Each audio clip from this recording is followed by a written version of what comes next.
Welcome to the Urban Classroom. And for the moment, I'm your teacher, Mrs. Brooks.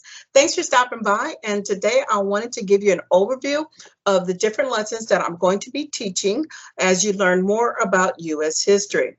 So I start each lesson by explaining the objective. This is your job as a scholar tuning in. So scholars will be able to identify the economic, social, political, environmental, and religious factors that influence major historical events in American history.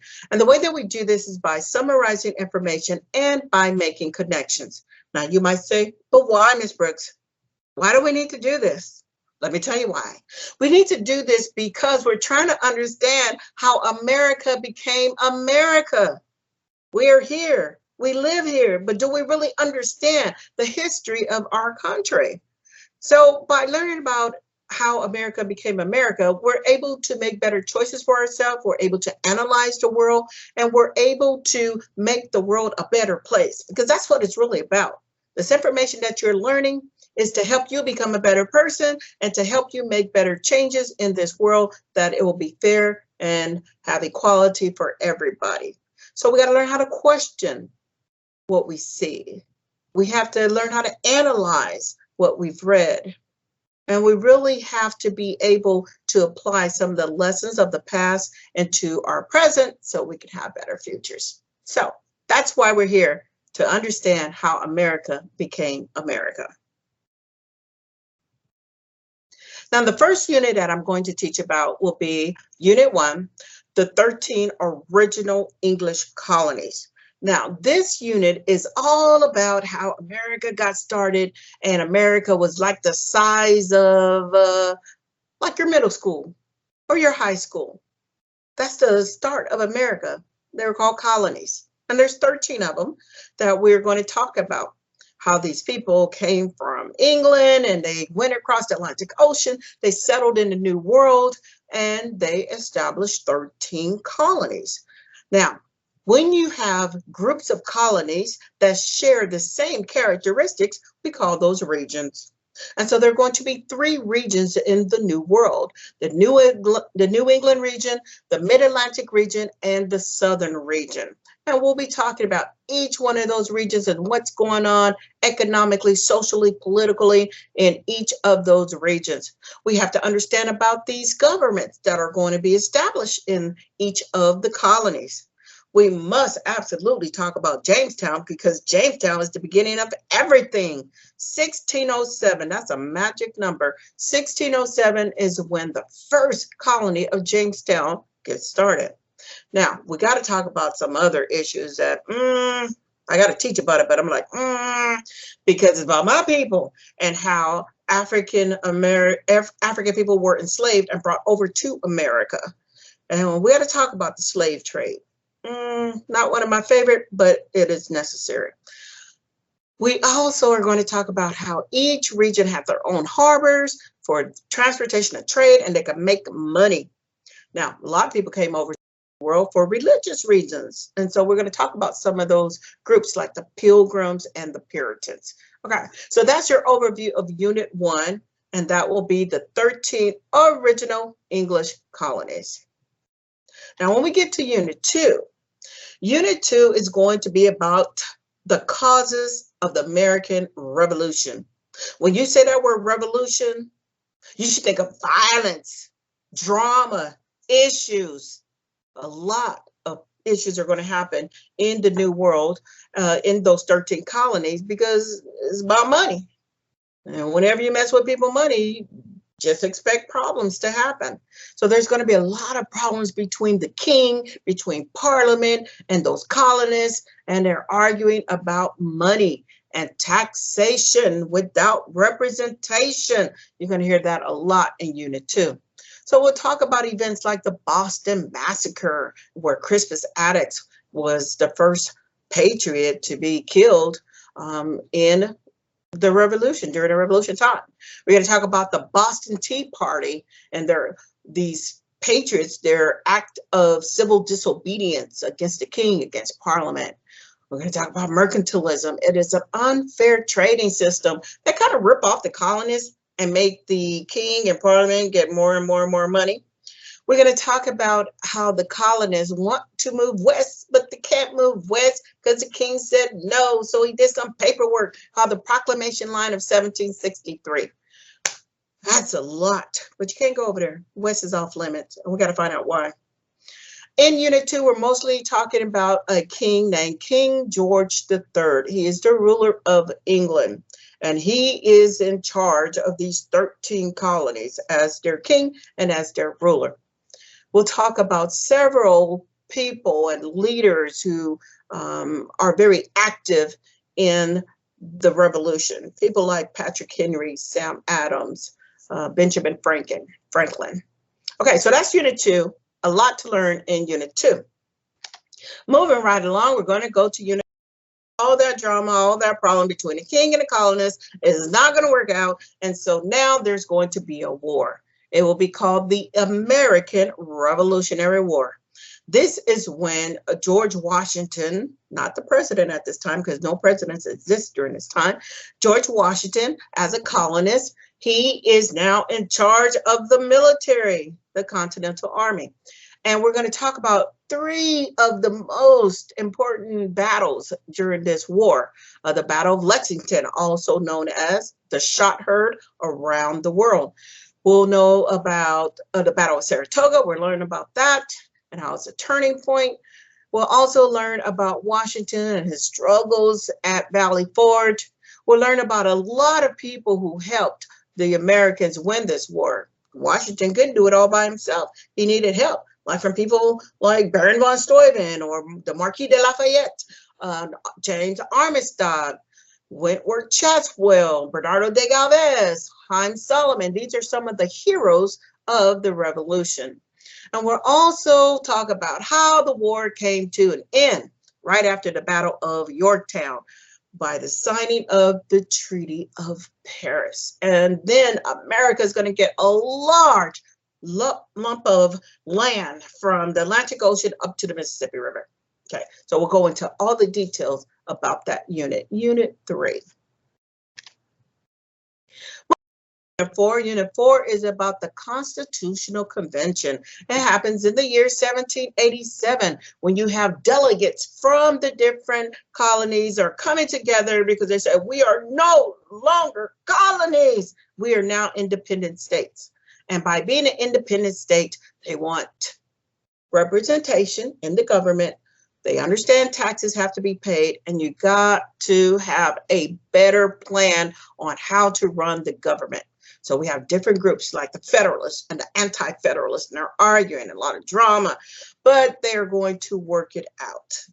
Now, rules are going to be made, laws are going to be made, compromises are going to be made. We'll get our Senate, we'll get the House of Representatives, and unfortunately, during this time, Black people were not considered like real people, and we were actually counted as 3/5 of a person. Can you believe that?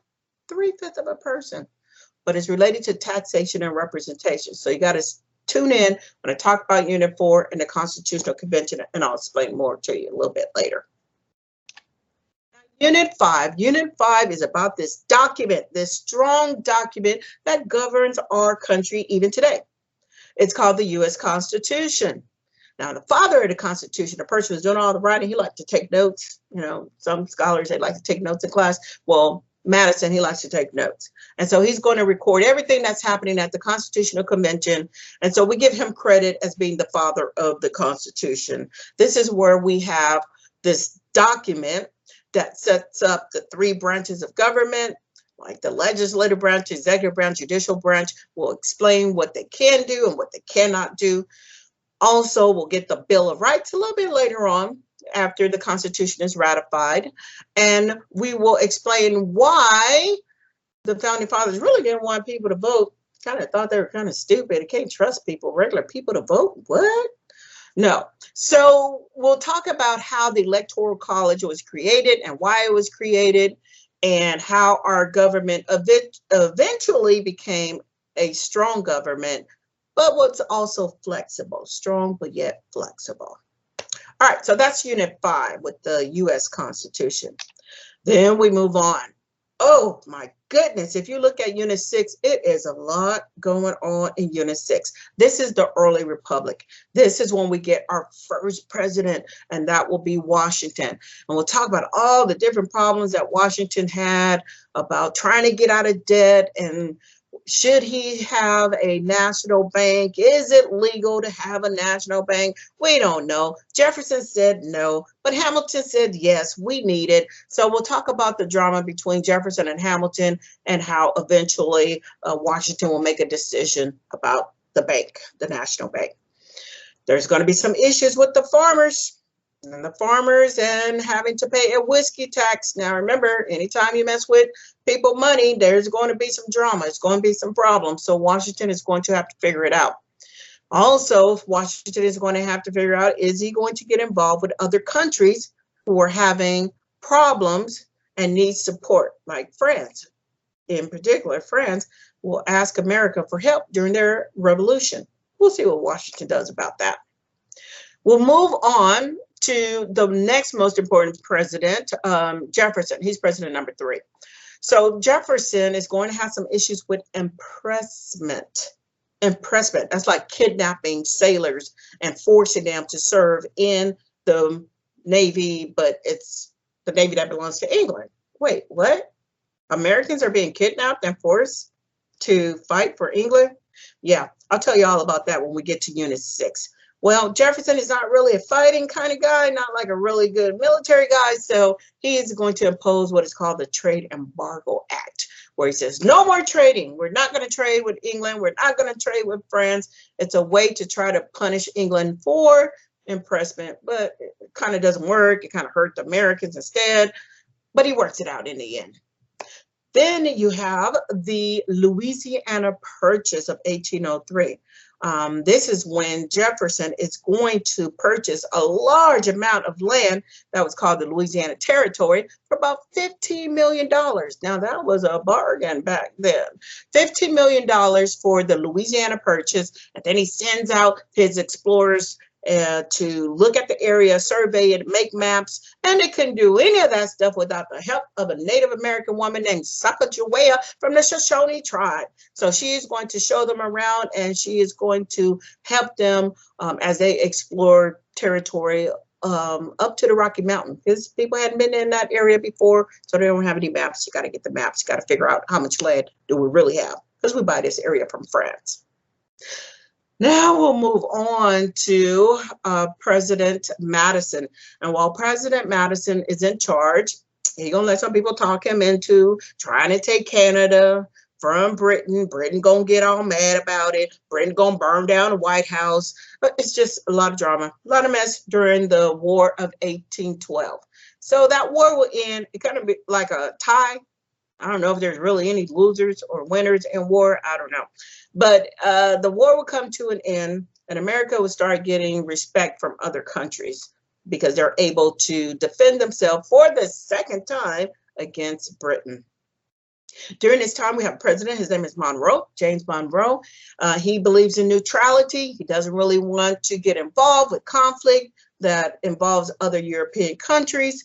So he writes a doctrine, Monroe Doctrine. It's a document saying, leave us alone, we leave you alone. Don't come into the Western Hemisphere, starting mess, starting drama, or it's going to be on. But I prefer you just mind your business, and we'll mind our business over here in the Western Hemisphere.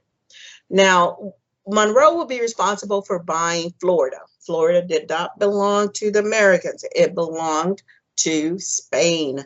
And so we will buy that for $5 million. That was a pretty good deal too. So that's Unit 6. A lot going on with Unit 6. Then we're going to move to Unit 7. We only have 10 units that we're going to work on. Unit 7 is about the young nation moving west. We'll talk about Andrew Jackson when he's president. Oh Lord, some people say that Andrew Jackson was like the worst president ever. It just depends who you ask, because some people say, well, he helped us get a lot of land. That was good. He helped the farmers out with the National Bank by destroying it. Well, that was good. I don't know. It just depends who you ask. But I know there's a tragic incident called the Indian Removal Act. when you're going to have thousands of Native Americans practically forced out of their area, out of their homeland, and forced to move into what is called Indian Territory, modern day Oklahoma. So we talk about the Trail of Tears because that's one of the most, I think, shameful and just tragic events in American history. Now, we will talk about how different religious groups also began to move westward, like the Mormons, who will move from the New York area, and they'll be going to Salt Lake, Utah, and try to establish a good life for themselves there. During Unit 7, you're going to have some conflict with Mexico, and America is going to take a lot of land from Mexico. We'll talk about the annexation of Texas, a little bit about the Alamo. We'll talk about fighting that was happening in the area as they move west. Okay. San Francisco, the 49ers, that's the gold rush when gold will be discovered in California. And a lot of people are starting to move west to try to strike it rich. Some will, most won't, but at least you're trying. We'll talk about the Oregon Territory, how people are packing up their kids, get your wife, get your family, get in your covered wagon and head west. But that's very dangerous. And a lot of people lose their life trying to make it to the Oregon Territory. And then there's a small little piece of land called the Gaston Purchase. It's named after the guy who did the deal, Gaston. But America needs this little small piece of land called the Gaston Purchase, and we will buy that from Mexico.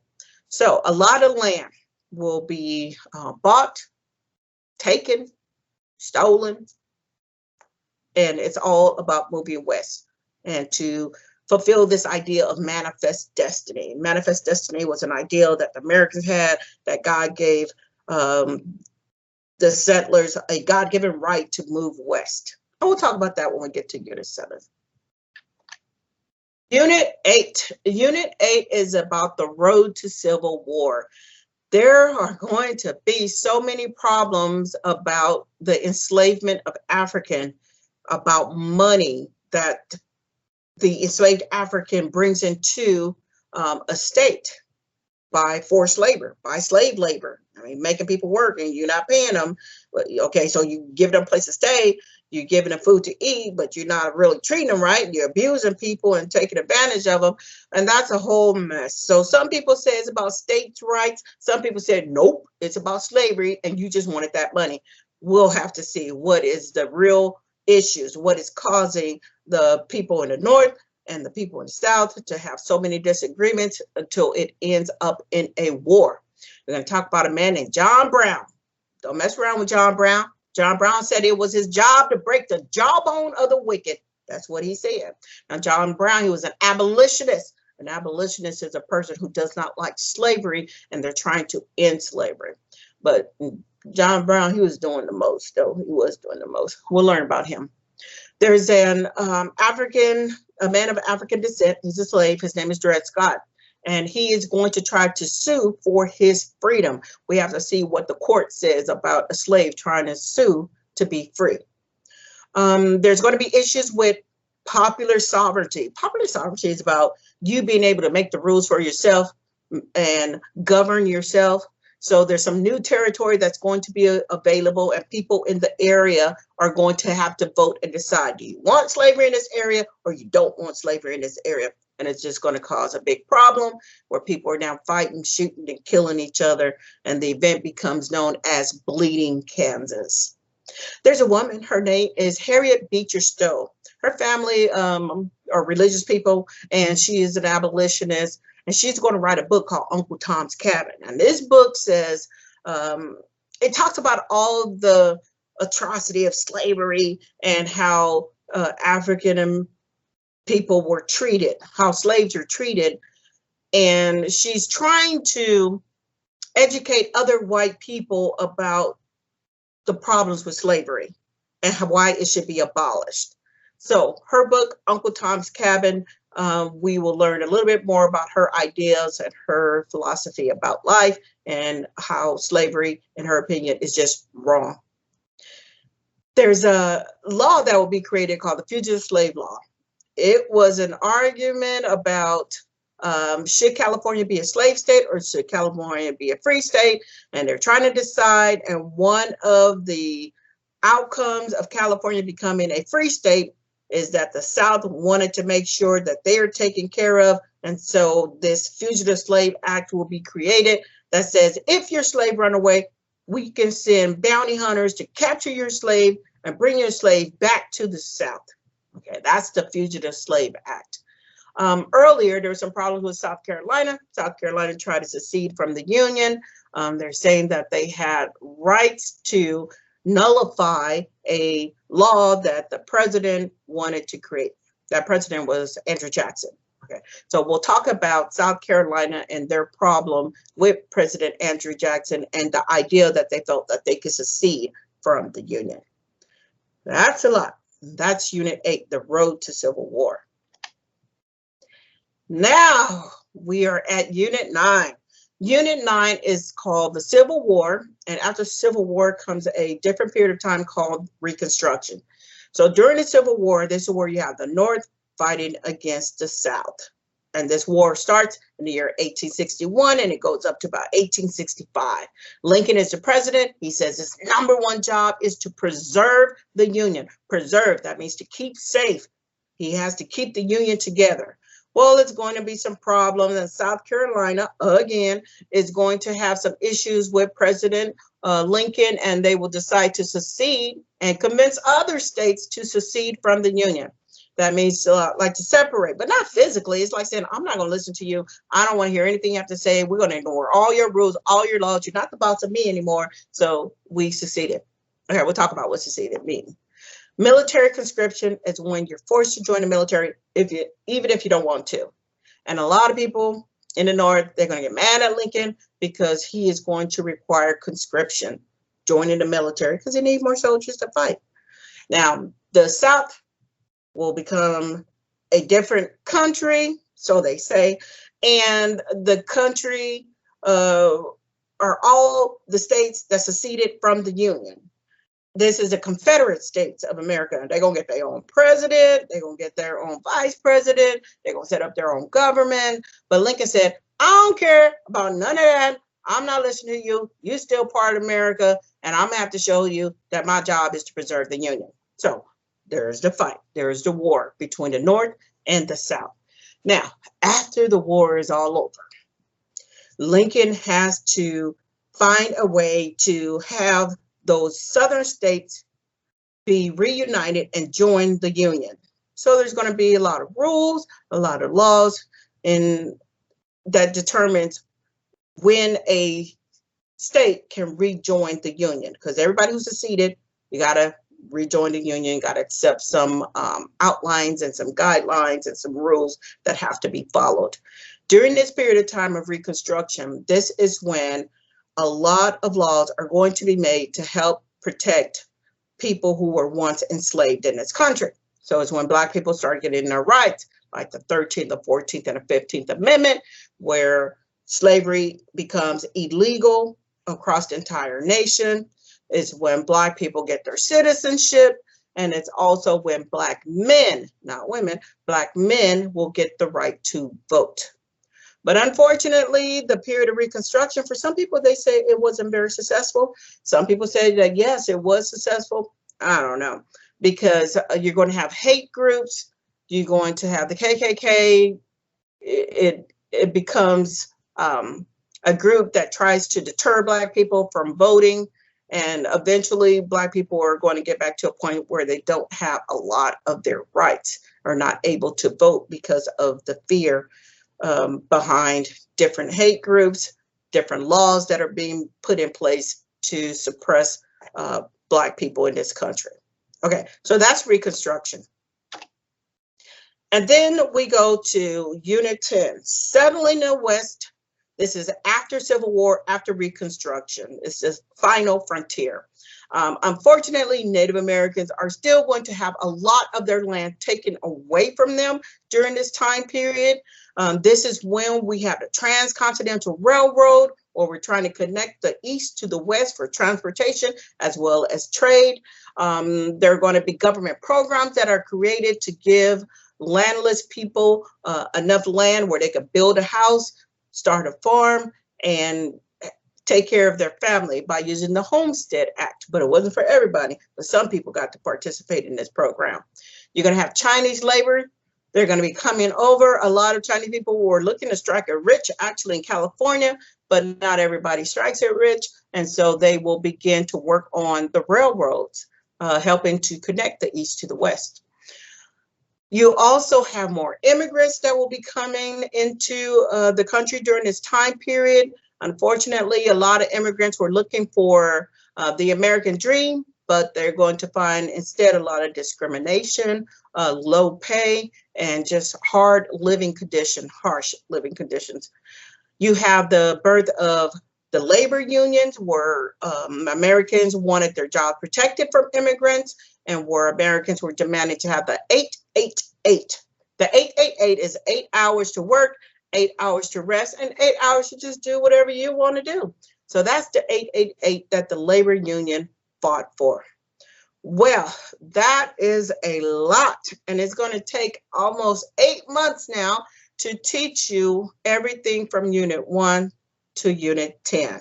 Okay, so make sure that you are tuning in. Make sure that you stop by so that you can learn about the urban classroom. This is where I'm teaching how America became America, and I will be covering information from the 13 original English colonies to the settlement of the Western frontier after the Civil War and Reconstruction. So be sure to watch the next video. Be sure to tune in and learn more about U.S. history. Have a great day. Make it a great day. And thank you for stopping by the Urban Classroom.